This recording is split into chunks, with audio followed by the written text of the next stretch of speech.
Bienvenue dans cette nouvelle vidéo de la petite série concernant le livre Éveil et Ascension.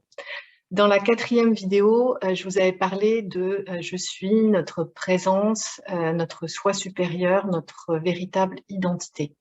Et aujourd'hui, j'aimerais rajouter quelques éléments par rapport à ça pour vous aider à mieux vous y reconnecter. Donc, notre vraie nature, c'est pas quelque chose que l'on peut comprendre. On ne peut pas la définir parce que tout ce que l'on comprend et ce que l'on définit avec des mots, ça passe par notre mental. C'est-à-dire que notre mental, c'est quelque chose qui est limité, délibérément limité, puisque c'est ce qui nous donne une structure et des limites pour concrétiser, pour matérialiser ce qui nous tient à cœur, ce qui nous inspire, etc.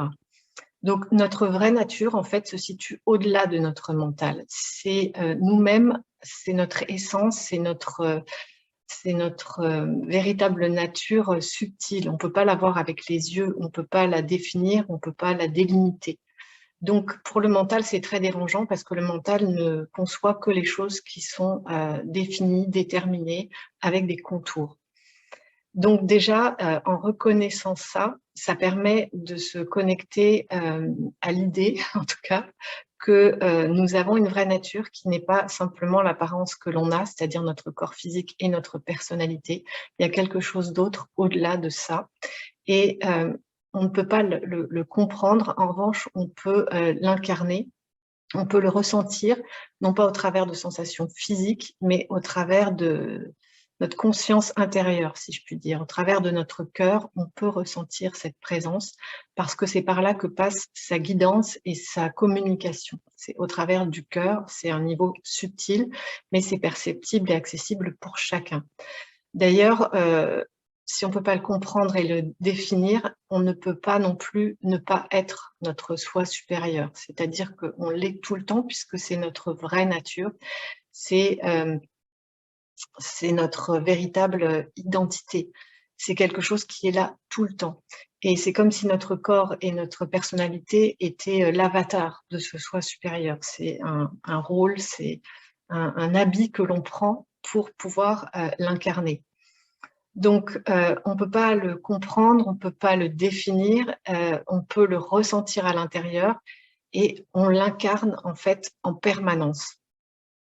Et le problème de ça, c'est que comme on ne peut pas ne pas l'être puisque c'est notre essence, on peut simplement en réduire tous les aspects, tout le côté illimité et infini qu'est notre soi supérieur.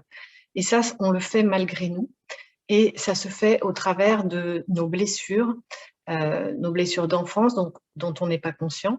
Ça se fait au travers de toutes les croyances limitantes qui découlent de nos blessures. Par exemple, je ne mérite pas d'être aimé, je ne suis pas digne, je ne suis pas capable, etc. Tout ça, ce sont des croyances limitantes qui sont venues suite à des expériences dans notre petite enfance.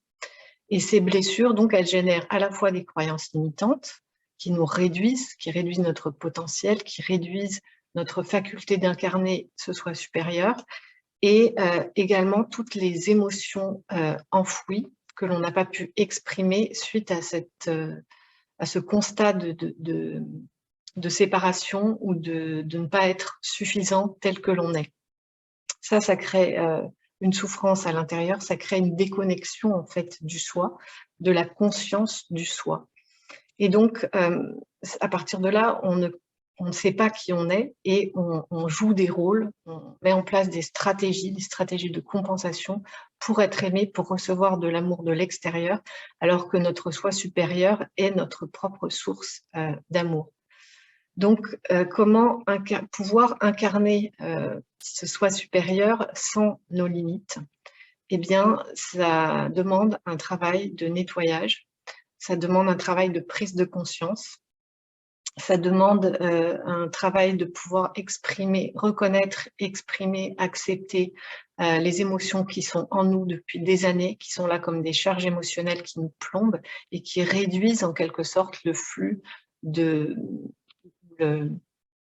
l'espace de notre soi supérieur en nous. ces blessures, ces croyances limitantes, ces émotions refoulées, elles viennent faire des obstacles à la libre circulation de l'énergie vitale, qui est aussi une autre définition, entre guillemets, de notre soi supérieur. C'est l'énergie de la vie qui nous traverse, qui est la trame de ce que l'on est au plus profond de nous, en fait. Donc, c'est un travail de nettoyage pour pouvoir redonner de l'espace et réélargir le canal que l'on est d'énergie vitale et donc le canal qui nous permet d'incarner davantage notre véritable nature. Donc, dans Éveil et Ascension, entre la première et la deuxième partie, vous allez trouver 8 clés que j'appelle des clés outils pour pouvoir justement faire ce nettoyage, pour pouvoir se libérer de tout ce qui nous empêche de reconnaître notre vraie nature, de la ressentir et de l'incarner davantage. Et ça, c'est accessible à chacun, c'est dans nos pouvoirs, c'est dans nos dons, puisque vous allez voir, dans ces 8 clés, on les a déjà toutes en nous.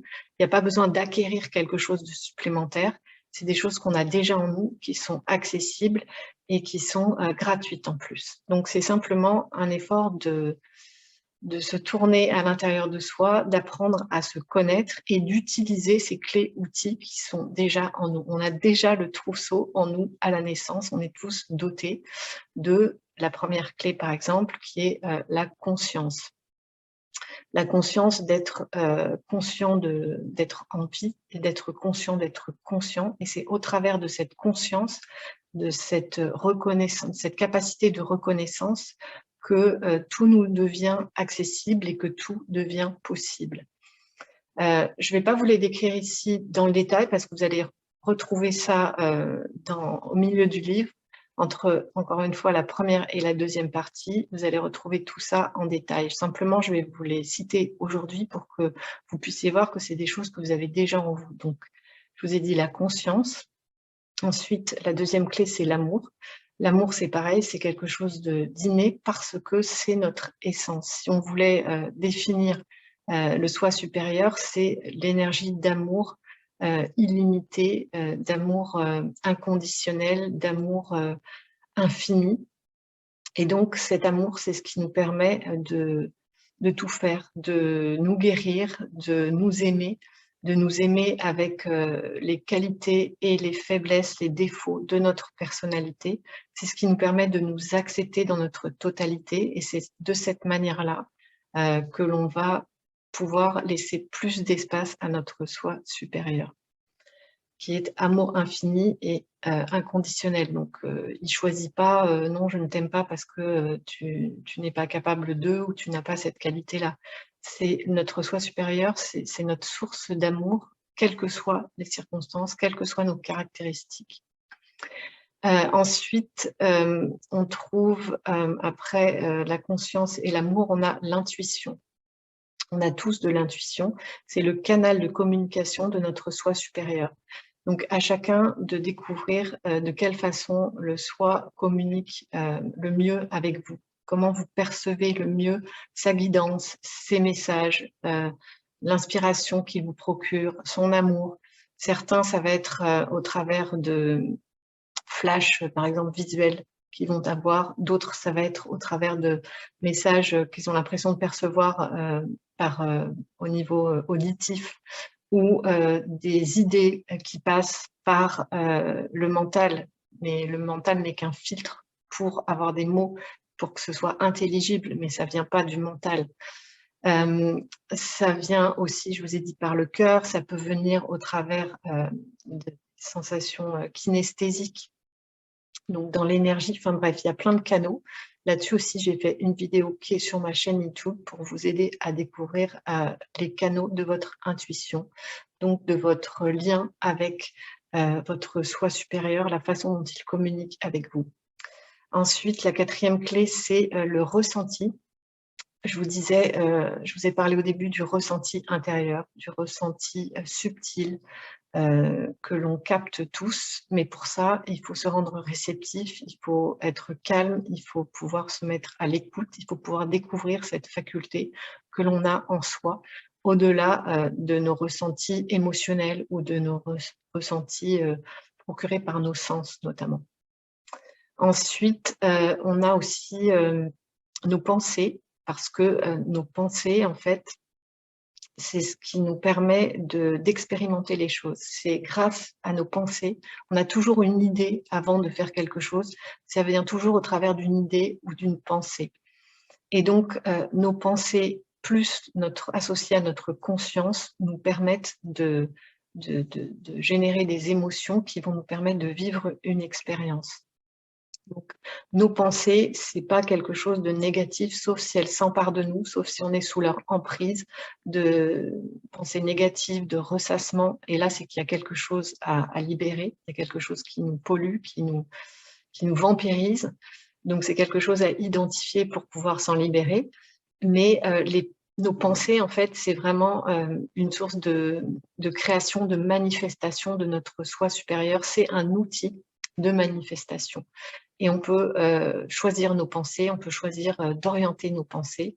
Donc ça, c'est notre libre arbitre et ça fait partie de nos pouvoirs, donc de nos clés intérieures. Ensuite, on a donc nos émotions parce que, comme je vous l'ai dit, quand on veut quelque chose, on a toujours d'abord l'idée. Et cette idée, elle déclenche des émotions qui sont légères ou qui sont lourdes. Et si c'est une émotion légère comme l'enthousiasme ou la joie, ça va devenir le carburant de l'action, donc de la réalisation, de la concrétisation de ce qui nous tient à cœur. Donc, dans le livre, évidemment, il y a carrément tout un chapitre sur, il y a 2 chapitres sur l'énergie et ensuite sur les émotions pour apprendre quelle est leur nature, quel est leur fonctionnement, quel est leur rôle, quel message elles nous transmettent, quelles solutions elles nous apportent. Donc, tout ça pour mieux se connaître et pour mieux utiliser ces outils, évidemment. Ensuite, vous avez également la créativité. La créativité, c'est l'expression, la voie royale de l'expression du soi, parce que quand je parle de créativité, c'est des choses qui nous tiennent à cœur, là encore, qui nous passionnent. Et on est tous faits pour partager nos visions intérieures, notre vision des choses, notre inspiration divine ou celle de notre vraie nature. On est là pour créer, en fait. Donc, quand on est dans la créativité, on exprime forcément notre soi supérieur. Et quand on crée quelque chose, c'est toujours en général à partir de quelque chose que l'on aime. Par exemple, un chef de cuisine, il ne va pas pouvoir créer une nouvelle recette si il n'aime pas manger. Ou un peintre, il ne va pas pouvoir peindre un paysage s'il n'est pas totalement amoureux de ce paysage. Donc la créativité, c'est un support pour véhiculer à la fois de l'amour et retransmettre notre vision, notre nuance, notre sensibilité par rapport à la vie, par rapport à ce que l'on perçoit, mais aussi ça peut venir de choses qui n'existent pas encore sur cette terre, qui nous inspirent et que l'on va venir apporter sur cette terre. On va la partager avec les autres au travers de notre créativité. Et puis ensuite, il y a également l'authenticité. Je vous ai dit que dans ce qui nous empêchait d'incarner notre soi supérieur, c'est le fait de rejeter ce qu'on n'aime pas de nous, c'est-à-dire nos faiblesses, nos défauts, ce qu'on nous a appris à ne pas aimer, ce que nos parents nous ont inculqué en quelque sorte en nous disant « je ne t'aime pas quand tu pleures, je ne t'aime pas quand tu es faible, je ne t'aime pas quand tu n'es pas bon à l'école ».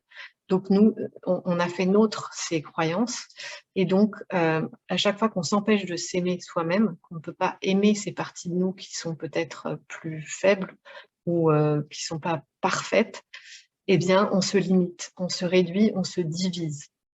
Et lorsqu'on est authentique, et lorsqu'on arrive à s'aimer, à accepter tous ces défauts et toutes ces faiblesses, tout comme nos qualités et nos talents, eh bien, on redevient complet, on redevient un. Et c'est quand on est un qu'on incarne encore davantage notre soi supérieur. Et enfin, donc je crois que je ne sais plus à combien j'en suis, mais dans le livre, il y a la seconde partie qui est consacrée aux êtres de lumière. Je ne vais pas vous en reparler aujourd'hui parce que la 5e vidéo qui a été publiée déjà y est consacrée. En 2 mots, les êtres de lumière, en fait, sont une passerelle pour pouvoir ressentir et incarner notre soi véritable. Pourquoi? Parce que comme à aucun moment on apprend qu'on ait cette essence, qu'on ait cette présence, qu'on a tout ce qu'il faut en nous, qu'être tel qu'on est suffit. À aucun moment on apprend ça. Donc on croit qu'on est simplement un corps, une personnalité, une identité, notre métier, notre statut social, notre vie avec notre famille, notre conjoint, nos enfants. On pense qu'on n'est que ça, et donc ça nous limite. Et on pourrait aller directement puiser auprès de notre source, donc dans notre soi supérieur, mais c'est très difficile parce qu'on ne sait pas que ça existe et qu'on ne reconnaît pas ça en nous. Donc les êtres de lumière, en fait, sont là parce qu'eux ont fait ce chemin, ils sont réalisés, c'est-à-dire qu'ils savent qui ils sont vraiment, et ils le vivent, ils l'incarnent totalement, ils ne sont plus le jouet ou la marionnette de leur ego, de leur mental, de leur identification à leur corps physique. Donc, ils ont cette liberté qui leur donne toute leur sagesse et leur grandeur. Et donc, c'est beaucoup plus facile la plupart du temps pour les êtres humains de commencer par invoquer des êtres de lumière que de s'adresser directement à son soi supérieur. Donc, en fait, les êtres de lumière nous montrent le chemin au travers de l'inspiration, au travers de soins qu'ils nous procurent par rapport à nos blessures, à ces émotions, qui sont en nous refoulées, qui sont des charges émotionnelles. Ils nous aident à réouvrir notre cœur, justement, à réouvrir notre conscience au travers d'une guidance, d'un soutien, d'une protection, d'inspiration. Voilà, voilà ce que je voulais vous dire aujourd'hui. J'ai sans doute encore oublié des choses, mais c'est pas grave, je vous en parlerai à l'occasion d'une prochaine vidéo. Et puis, je voulais vous dire aussi que le livre est disponible maintenant également en version Kindle, c'est-à-dire en version numérique, et vous pouvez le retrouver sur la même page que celle du livre broché sur Amazon, amazon.com ou amazon.fr, en tapant simplement le nom du livre Éveil et Ascension ou mon nom également. Voilà, je suis à votre écoute en ce qui concerne vos commentaires. Si vous voulez partager votre propre expérience, votre propre vision, ou si vous avez d'autres questions, eh bien n'hésitez pas à les laisser sous cette vidéo.